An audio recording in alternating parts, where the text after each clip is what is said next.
Nagpasaya ang mga bituin ng iba't ibang kapatid show sa TV5 Caravan nitong weekend. Si Albi Casino nagsalita na kasunod ng kanyang viral performance sa isang pageant sa Cotabato. Nasa frontline ng balitang yan, si MJ Marfori. Ano bang meron sa'yo? Pag nakikita ka na,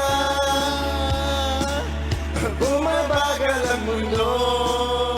Matapos ang viral performance na ito ni PBB alumnus Albi Casino sa Mutya ng Cotabato, aba, muling bumirit to the highest level si Albi.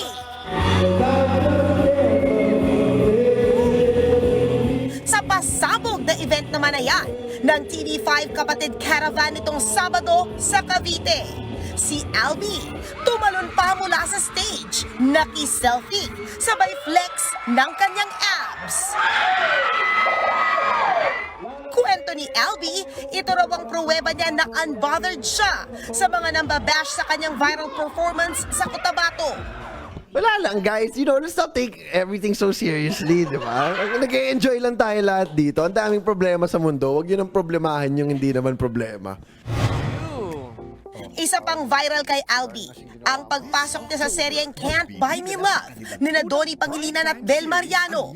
Kasama nila rito sina Rufa Gutierrez, Maris Racal, Joao Constancia, Vivory, Kayla Estrada at iba pa. Magpapakilig sila starting October dito sa TV5. Siyempre, very grateful po kami kasi lumalawak na yung reach namin. Ayan, we're very, very grateful sa mga kapatid at sa buong TV5 namin na family.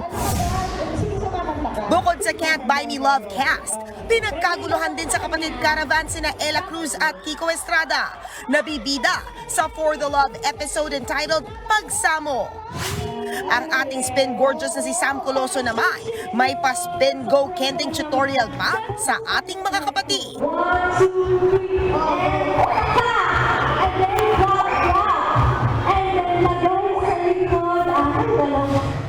Hindi rin nagpahuli ang Team A real-life couple na sina Kim Molina at Gerald Apoles sa pagpapasaya sa ating mga kapatid.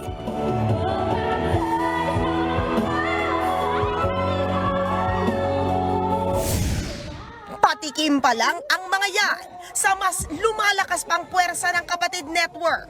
Kaya tutok lang araw-araw sa mga dekalibre at world-class nating mga programa. Nagbabalita mula sa Frontline, MJ Marfori, News 5.